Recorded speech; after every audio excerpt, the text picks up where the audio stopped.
I walked into the luxury restaurant already knowing I was late but not knowing I was about to be used. My parents were seated comfortably, plates empty, wine glasses still cold at the rim, the kind of table that tells you the celebration happened without you.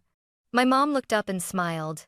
That familiar, effortless smile she always wore when she wanted something without asking for it outright. "Oh good, you're here," she said. "You don't mind paying the bill, right?" My sister laughed softly, already relaxed, already certain. No shock, no hesitation, just expectation. That was the moment everything inside me went quiet. I wasn't invited to dinner, I was summoned. I wasn't late, I was perfectly timed. They had eaten, enjoyed themselves, and waited for the one thing they needed to arrive: me. As I stared at the untouched check folder in the center of the table, I realized something I had never allowed myself to admit before. I wasn't a guest. I was the plan. My name is Chloe, and if you asked my family to describe me, they would all say the same thing. She's easy. Easy to live with. Easy to rely on. Easy to ask for things from. They always said it like it was praise. Like being easy meant being good. Growing up, I didn't question it. I thought it meant I was mature, understanding, flexible. I thought it meant I was loved. When I didn't argue, my mom would smile and pat my hand. "See?" she'd say. "Chloe understands." When I didn't push back, my dad would nod approvingly, as if silence was proof that I was responsible. No one ever asked what I wanted. They just assumed I would adapt. And I did. My younger sister Emily never had to. Emily had opinions, strong ones. If she didn't like something, she said it. If she wanted something, she expected it. Family plans shifted around her moods, her schedule, her preferences. When she raised her voice, people listened. When I stayed quiet, people relaxed. I learned very early that peace in our house depended on me not taking up too much space. If Emily complained, it was a phase. If I did, it was unnecessary drama. So I stopped. I became the daughter who didn't need much. The one who was fine with leftovers, fine with last-minute plans, fine with being told instead of asked. I told myself it didn't matter, that I didn't mind, that being low maintenance was a strength. By the time I moved out, that habit was permanent. In my early 20s, the favors started appearing never all at once, never aggressively. Just small things, spaced out enough that I could convince myself they weren't a pattern. "Can you grab groceries this time? We'll pay you back." "Can you cover the electric bill? It's just for this month." And I did. Every time, it was framed as temporary. Every time, it quietly became permanent. I never received a thank you that lasted longer than the moment. It was always assumed I'd help again. My dad never asked directly. He avoided eye contact, made a comment about how things were tight, then changed the subject. My mom handled it differently. She smiled. She softened her voice. She made it sound like teamwork. "We're all family," she'd say. "We take care of each other." Emily didn't ask at all. She just expected. If she needed something, she'd look at me like it was obvious. "You're good with this stuff," she'd say. "You always figure it out." And I did. Every time. I told myself it was fine because I was doing well. I had a solid job. I paid my own bills. I wasn't struggling. So what did it hurt to help a little? What I didn't realize was that a little had started to mean everything they didn't want to handle themselves. I never told them how much I earned.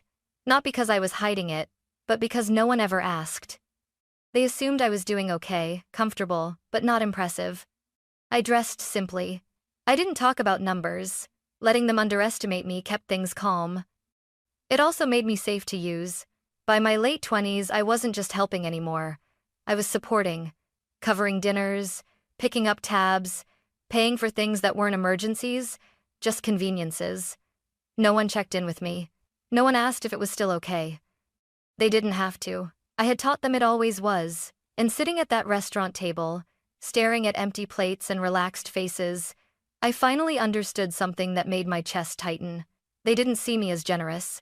They saw me as reliable. And reliable people, I was learning, are the easiest to take from. The restaurant was one of those places where everything felt deliberate. The lighting was warm but low, designed to flatter.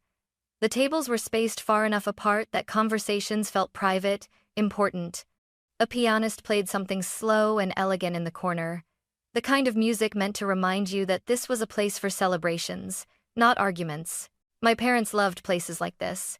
As I approached the table, I could tell immediately that I'd missed more than just the beginning of dinner. The plates in front of them were already cleared, wiped clean, the kind of spotless that only comes after dessert. Wine glasses sat half empty, condensation still clinging to the glass. They had taken their time. They had enjoyed themselves. Without me. "Oh, there you are," my mom said brightly when she saw me. Her smile didn't carry relief or concern, just satisfaction. We went ahead and ordered. You know how long menus take? My dad leaned back in his chair, loosening his tie like the night was already winding down. "You missed the best part," he said, not unkindly, not apologetically either, just stating a fact. My sister Emily didn't even look up right away. She was scrolling through her phone, thumb moving lazily across the screen. When she finally glanced up, she smiled. "We saved you dessert," she said. Then she laughed. "Well, sort of." I slid into the empty chair, the only one without a jacket draped over the back. It was still warm, like they had expected me to sit there eventually. The table smelled rich butter, wine, something sweet. The smell of money already spent. No one asked what I wanted to drink. No one asked how my day had been. They kept talking, picking up a conversation I clearly hadn't been meant to join, laughing about a story my dad told twice because he liked the sound of it. Emily interrupted him halfway through, correcting a detail, and he let her. My mom nodded along, pleased, relaxed. They looked comfortable, complete, and that's when I noticed it. The check folder. It sat neatly in the center of the table, closed, untouched. Not pushed toward anyone, not hidden. Just there, waiting. My mom reached for her water glass and sighed, the way people do when a performance has gone well.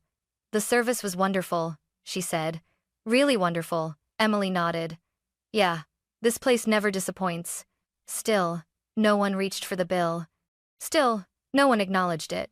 I watched my dad avoid looking in its direction. Watched my mom's eyes flick to it briefly, then away. Watched Emily lean back in her chair, entirely unbothered.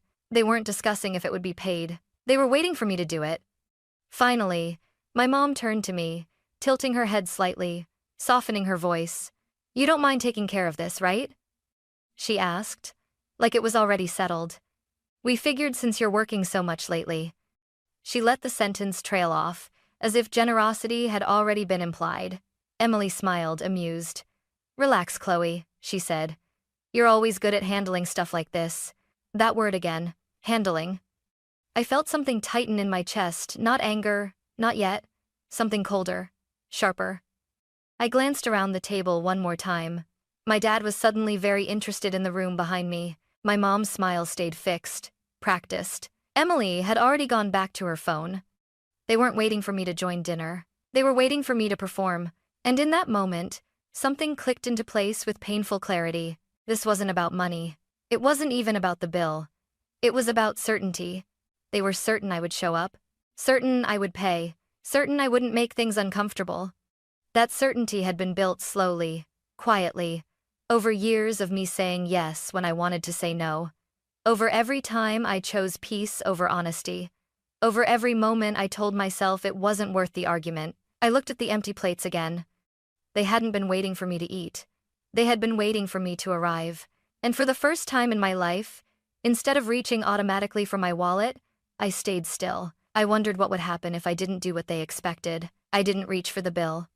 That alone felt strange, like holding my breath underwater. For years, my body had learned this motion before my mind even caught up hand to purse. Card out, smile on my face. It was muscle memory, habit disguised as generosity. But this time, I stayed still. No one said anything at first. The silence stretched, thin and uncomfortable, like a note held just a little too long. I watched my mom sip her water slowly, eyes flicking to the check folder and then away again. My dad shifted in his chair, crossed his legs, uncrossed them. Emily tapped her phone screen twice, impatient. They weren't confused. They were waiting. And that was when it hit me harder than any argument ever had. This wasn't a misunderstanding.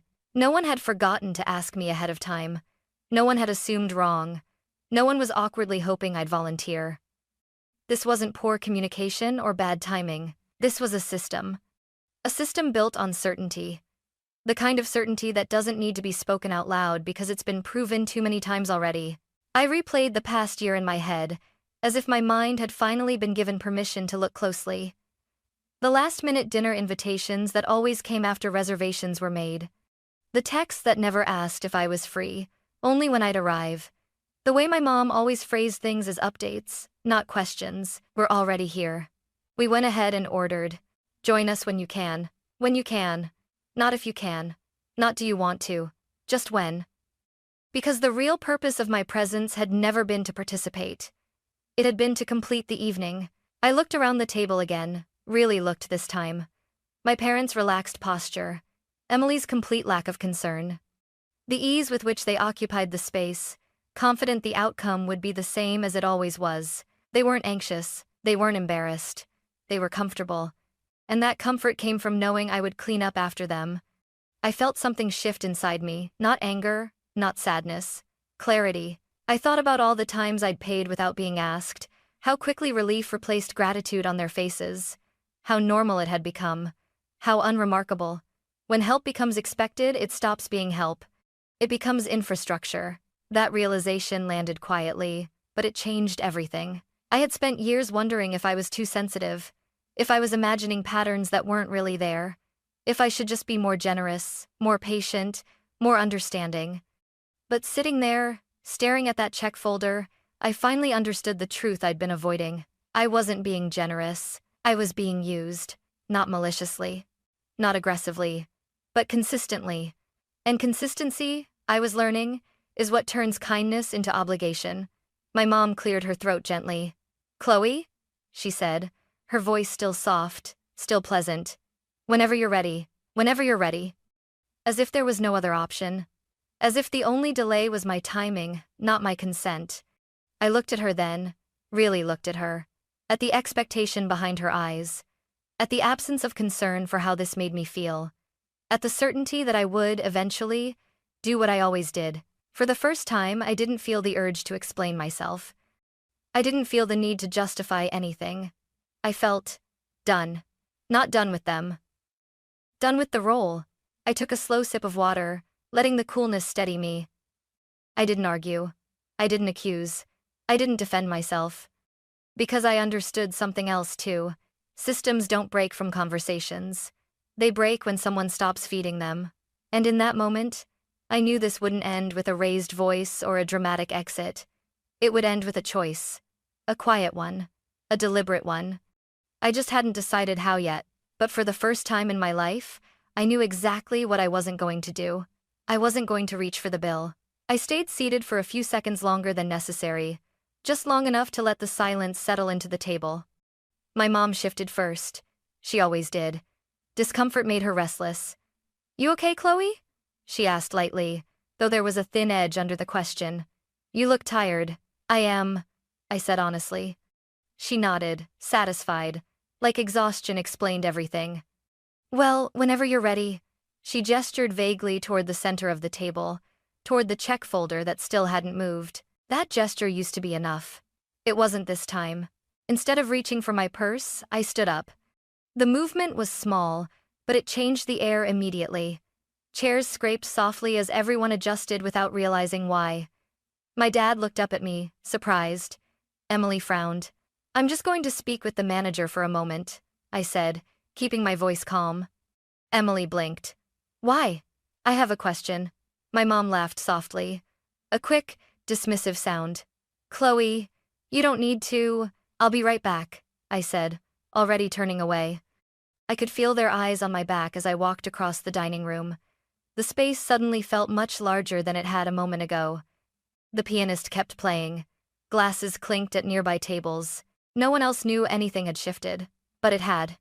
The manager approached me near the host stand, professional and polite, tablet tucked neatly under his arm. "Is everything all right with your table?" he asked. "Yes," I said. "I just wanted to confirm something." He nodded, waiting. "I wanted to check whether there's an active account authorization tied to our table tonight." His fingers moved quickly over the screen. Then, just for a moment, they stopped. His expression didn't change dramatically. It didn't need to. The pause was enough. "I'm sorry," he said gently. "It looks like the previous authorization is no longer active." I felt my chest tighten not with fear, but with certainty. "So there's no payment method on file?" I asked. "That's correct," he replied.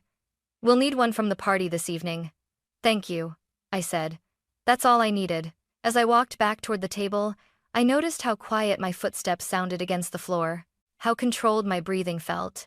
I wasn't shaking. I wasn't panicking. I felt steady. My mom looked up as soon as I reached the table. "What was that about?" The manager followed a few steps behind me, stopping at a respectful distance. "There seems to be an issue," he said kindly. "We'll need a payment method for tonight's bill." My mom sat up straighter. "An issue?" "Yes," he said. "There's no account authorization on file this evening." My dad cleared his throat. "There's usually no problem." "I understand," the manager replied. "But tonight, there is." The silence that followed was different from before. Heavier. Sharper. Emily laughed once, short and incredulous. "Okay, what's going on?" I took my seat slowly and folded my hands in my lap. "I won't be covering dinner tonight," I said. My mom's smile froze. "Chloe," she said quietly. "What are you talking about? I'm not paying the bill." Emily stared at me. "You're joking." "I'm not." My dad leaned forward. "Did something happen?" I met his eyes for the first time all evening. "Something has been happening for a long time." My mom's voice dropped. "You're doing this here?" "I'm not doing anything," I said, keeping my tone even. "I'm just not doing what you expected." Emily scoffed, pushing her chair back slightly. "So, you're just going to embarrass us?" I looked at her. "You didn't seem embarrassed when you laughed last time." Her mouth opened, then closed. The manager shifted uncomfortably. I turned to him. "We'll need separate checks," I said. My mom inhaled sharply. "Separate?" "Yes," I replied. "Mine. And yours." For a moment, no one moved. For the first time in my life, they didn't know what to do next. And that was when I realized something else. This wasn't just the beginning of a confrontation. This was the beginning of the collapse. The moment stretched longer than anyone expected. My mom stared at me like she was waiting for the punchline. Like if she held eye contact long enough, I would laugh, reach for my purse, and everything would snap back into place. It didn't. "Chloe," she said again, slower this time, her voice losing its softness. "You're not being serious." "I am," I replied. My dad rubbed his forehead, already frustrated. "This isn't the time for this." Emily let out a sharp laugh. "Wow, you really picked the perfect moment, didn't you?" I felt my heartbeat in my ears, steady but loud. Every instinct in my body told me to fix this, to smooth it over, to apologize for making things awkward. I didn't. "There was never going to be a good time," I said. "That's kind of the point." My mom leaned closer to me, lowering her voice. "You could have talked to us privately." "I've been talking," I said. "You just haven't been listening." "That's not fair," my dad snapped. "We're your parents, and I'm your daughter," I replied. "Not your backup plan." The words hung in the air, heavier than I expected. My mom's face flushed immediately. "How can you say that?" she demanded. "After everything we've done for you?" That sentence was familiar, too familiar. It had ended so many conversations before they even began. I took a breath. "What you've done," I said carefully, "is teach me that love in this family comes with an invoice." Emily scoffed. "Oh, please. You act like we're forcing you." "You never had to," I said, turning to her. "You just assumed I would." She crossed her arms. "So now you're the victim?" "I'm not a victim," I replied. "I'm just finished." My dad shook his head. "This is unbelievable. You think you're teaching us some kind of lesson?" "No," I said. "I'm teaching myself one." The manager returned, holding the check folders. One thin, one thick. He hesitated, sensing the tension. "Whenever you're ready," he said politely. He placed the slim folder in front of me. The heavier stack went in front of my parents. My mom stared at it like it was written in another language. "This can't be right," she said. "We don't usually—" "I know," I replied quietly. Emily leaned over to look. "Is that really all of it?" "Yes," the manager said. That includes the wine, the additional entree, and dessert. Emily's eyes widened. That's insane. I almost laughed. Not out of cruelty, out of clarity. This is what you order when you're not paying, I said. My mom's hands trembled as she opened her purse. I don't have my card, she said automatically, like she'd said it 100 times before. I know, I replied. She looked up at me sharply. Then what do you expect us to do? I met her gaze. Figure it out. My dad reached for his wallet, then paused, like the motion itself surprised him. He flipped it open, checked inside, frowned. Emily whispered something under her breath. Her boyfriend, who had been silent until now, suddenly stood up. I need to take this call, he muttered, already backing away. No one stopped him. The manager waited patiently, hands folded. Other diners glanced over briefly, then looked away. The pianist kept playing. My mom looked at me again, her eyes sharper now, searching. You're enjoying this. I'm not, I said honestly. I'm exhausted. She swallowed. You're really going to leave us like this? I'm not leaving you, I said. I'm just not carrying this anymore. My dad finally placed his card on the table. The sound it made against the wood was small, but it felt loud. Emily shook her head. I can't believe you're doing this to us. I leaned back slightly. You didn't think about what you were doing to me. She opened her mouth, then closed it again. The manager took the card and stepped away. The table felt colder without him there, like the air itself had shifted. My mom wiped at the corner of her eye, though no tears fell. Family doesn't do this to each other. I nodded slowly. Family also doesn't treat one person like an endless resource. For a moment, no one spoke. They looked smaller somehow, less confident. Like the floor beneath them wasn't as solid as they'd always believed. The manager returned and placed the receipt in front of my dad.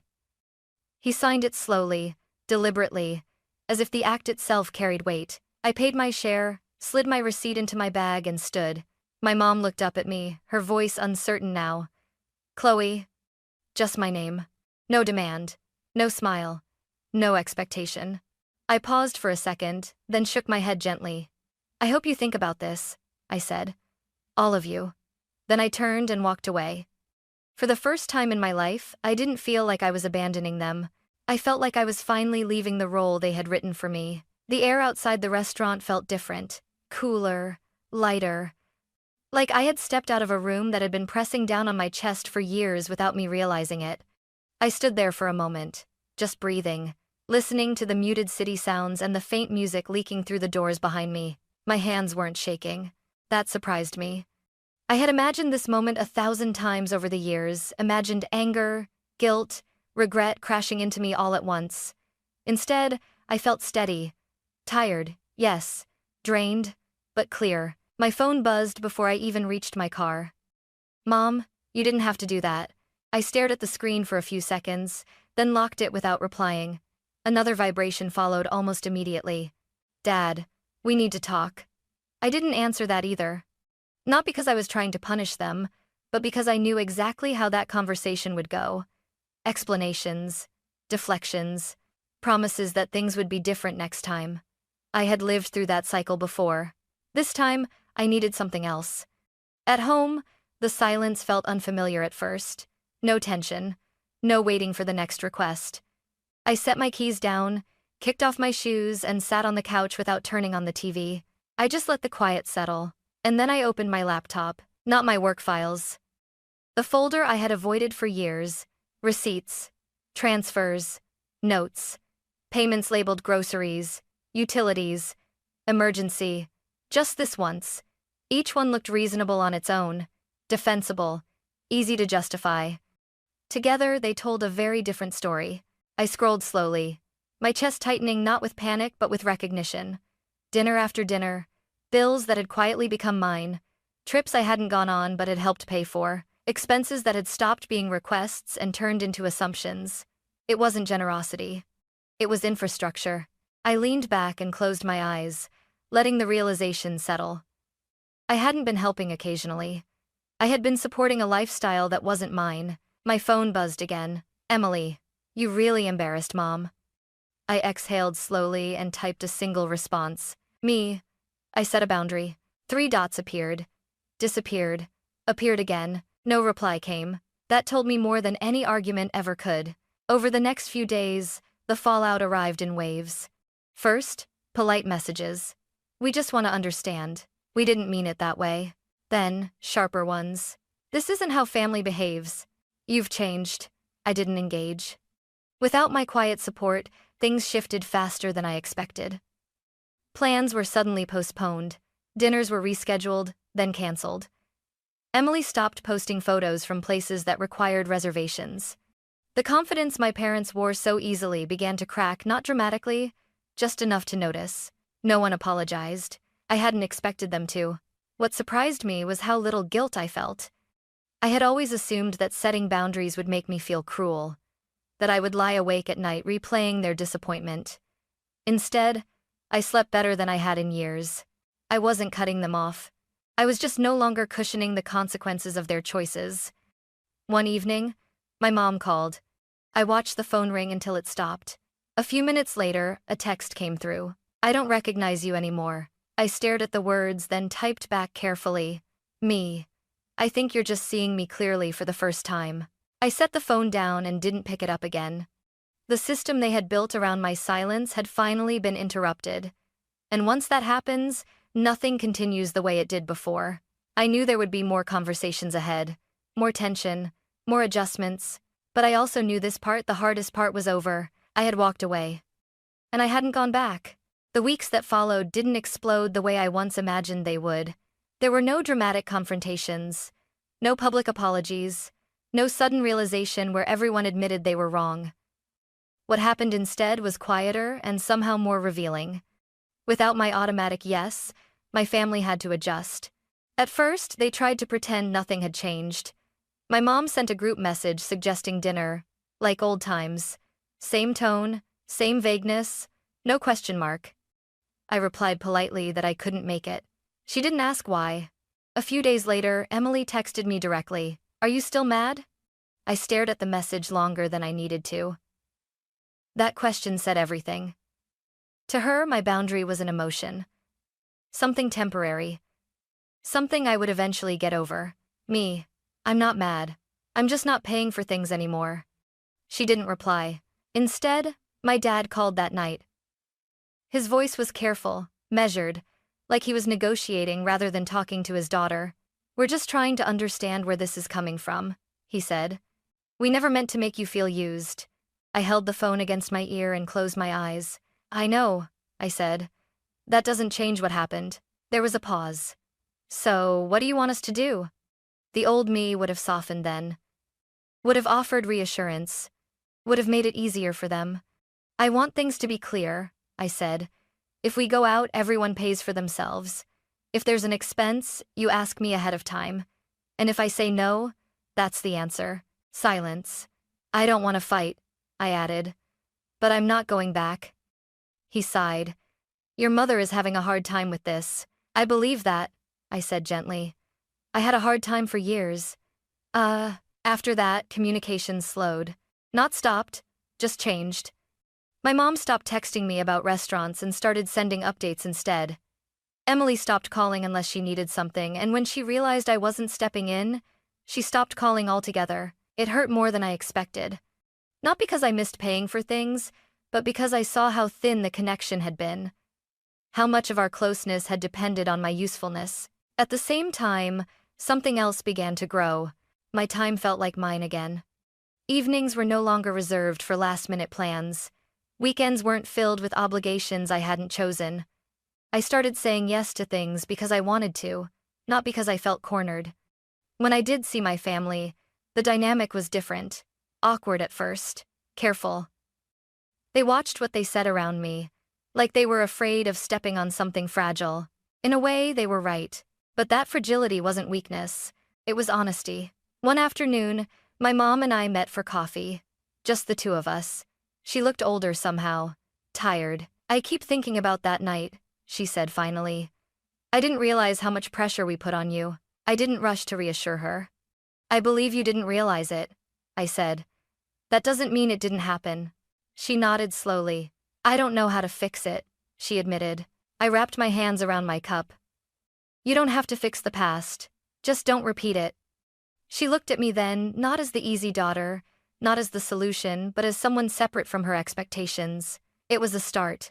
Not a perfect one. Not a dramatic one. But a real one. I didn't become colder after that night. I became clearer. And clarity, I was learning, changes everything, even when it takes time for others to catch up. For a long time, I believed that love meant endurance. That being a good daughter meant absorbing discomfort quietly, smoothing over problems before they became visible, paying whatever price was required to keep the peace. I thought that if I stayed understanding long enough, things would eventually balance out on their own. They didn't. What changed my life wasn't a fight or a dramatic confrontation. It was a decision. A simple one. I stopped participating in a system that had been draining me. I didn't cut my family off. I didn't threaten them. I didn't try to punish anyone. I just set clear boundaries and stood by them. And something important happened. The world didn't collapse. I didn't lose myself. I didn't become cold. I didn't stop caring. I became honest. I learned that boundaries aren't walls meant to keep people out. They're doors that protect what's inside. They give relationships a chance to be real instead of transactional. If you've ever been the one who always pays, always fixes, always shows up when no one else does, I want you to hear this. You're not selfish for stopping. You're not cruel for saying no. You don't owe anyone access to your time, your money, or your emotional labor just because you've given it before. Choosing yourself doesn't make you disloyal. It makes you safe. If this story feels familiar, know that you're not alone, and that change doesn't have to be loud to be powerful. Sometimes, the quietest choice is the one that finally gives you peace. Peace. Peace. Peace. Peace. Peace. Peace. Peace. Peace. Peace. Peace. Peace. Peace. Peace. Peace. Peace. Peace. Peace.